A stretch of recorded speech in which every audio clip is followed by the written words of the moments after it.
So it is Tuesday, and I can't believe it that I haven't even mentioned that he made it back home on Sunday night. I'm sorry. That's okay. We're kind of busy. Thank you so much for all of you guys who ask about how he's doing and how things are going in Anchorage. That meant the world to us. As you guys know, Friday Steve got a call after we learned about the earthquake that he was needed. Well, I'll let you tell them because that makes more sense. Sure. So yeah, Friday morning I got a phone call from a guy, or from an individual that I work with here on Eielson, saying that there was a massive earthquake down in Anchorage. I was actually driving to the base. I work with the state of Alaska in the Joint Operation Command down in our Joint Operation Control Center down in Anchorage at the Alaska and Army Air National Guard headquarters building. And the gentleman that I work with down there, I called them and they said that they were able to hold down the fort for a short time and that they were good to go. And then about 3 hours later we got a phone call asking for us to come down there and help. So I worked with some of the different shops here on Eielson and was able to get a military aircraft to fly a team of 9 people down. Because the international airport was not operating. Yeah, Anchorage International Airport was like where the most of the earthquake damage was at, going in and out. So they had actually shut down the Anchorage International Airport, so we were able to fly into the military airport with the military KC-135, and we got in and we went straight into the jock there and started working right away side by side with everybody that had been there, and we were just trying to fit in where we could and assist and allow them to be able to have a few minutes to take a breath because they'd been running hard for about 24 hours by the time that we'd showed up. But one of the most amazing things, first of all, nobody died. Not one person. Not one person died. Yep. There's a lot of destruction and there was a lot of damage and I know a lot of scare for all those families that were affected. But one of the things that stood out the most to Steve and I is what? That in this entire incident there was no crime, no looting, no robberies, no fights that any law enforcement had to go and handle. And no deaths. Yeah, everybody worked together. There were families opening their homes for other families that had just lost everything. And it was just truly confirming that Alaskans help Alaskans in every circumstance. And I think that is, you don't see that many places today in this world anymore. No. But truly that we've seen people that just taken in other families, fed them, made sure that they stayed warm, because you guys know that there were stores that had busted out windows or that were completely demolished. Homes didn't have any windows, so there was plenty opportunity to do mischief, but people cared about making sure that everyone is doing well and has everything that they need. And I love that. It was quite amazing to see the devastation, but how everybody came together to help each other out. And the Department of Transportation had the roads back opened within, Sunday afternoon they started pouring asphalt and rebuild the roads. In Alaska, we can only do construction over the summertime, which is a very short amount of time. So they had just shut down their whole, what do you call it, asphalt? Yeah, their asphalt plant they'd shut down back a couple months ago, so it was frozen solid. So as soon as they noticed that there was road damage, they started the slow heating process. It took 50 hours to get the asphalt plant up to temperature to be able to start producing asphalt to repair the roads. And then you guys seen the damage of the streets, of the main roads, and within, 3 days? Yes. Those things were completely redone. Yep. Completely. We should try to insert some pictures right here.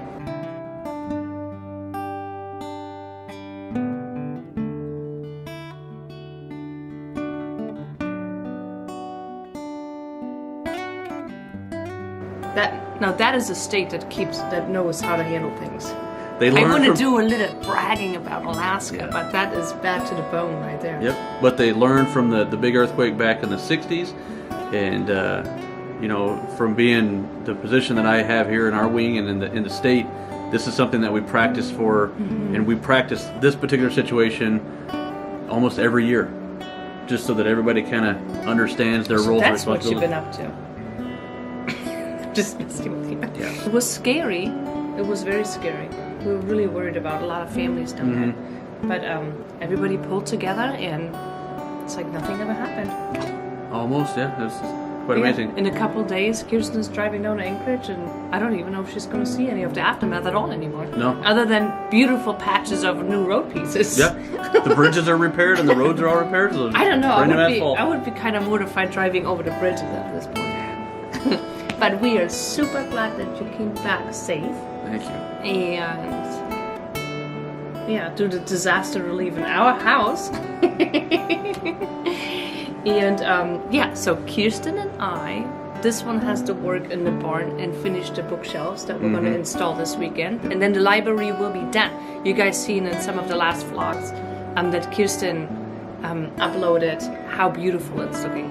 I'm so excited. I would like to have a library like that one day too, if I may remind you of that little piece of information. Let me Since put that on Christmas my- is coming up. That's right on my honey-do list. So Kerstin and I, we have made popcorn. We got hot chocolate. We got 2 Cokes because we're so tired. It's been so dark and we're so tired. And we're all gonna wear PJs and we're gonna drive through. I'm not gonna tell you until we go. So you have to wait until Kerstin gets here and then we take you guys along because it is pretty awesome.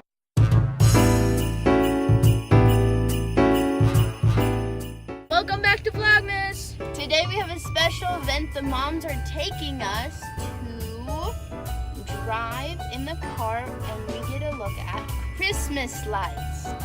This VLOGMAS episode, we have our PJs on, we have popcorn, we have hot chocolate, and we're gonna put down the seat so we can all lay in the back. Let's get cozy!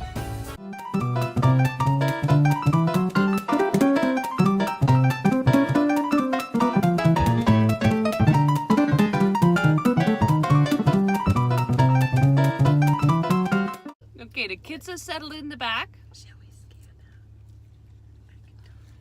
And we are just No!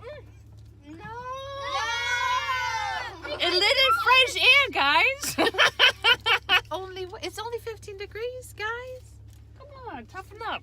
It's not that bad. Okay, so you ready to go check it out? I'm ready. I'm excited. too. So They're all settled in. So, guys, just to let you know, on the way here, they said, and they were all buckled up.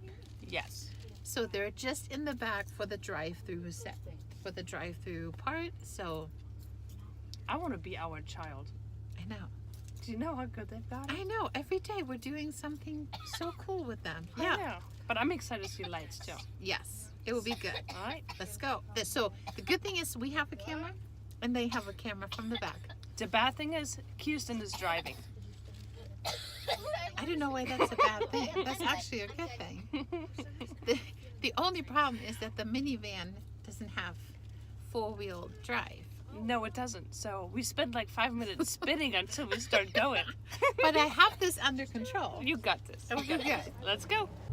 Okay, guys, this is really cute, actually. So we had to tune in to the radio station, and they're just playing Christmas songs. That is really cute. I love it.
vlogger kids when they have to drive without the back hatch closed to get the best B-roll. 15 degrees.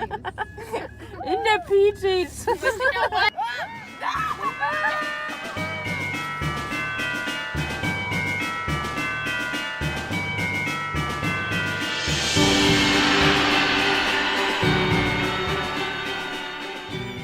What kind of stuff? Back up and then Let me back up and then like really. Can you tell us what's happening? Okay, so remember how Back to the four-wheel drive. yeah, I don't have four-wheel drive and it's a little bit icy out, so I didn't make it up the hill. So we're stuck. So I have to drive back.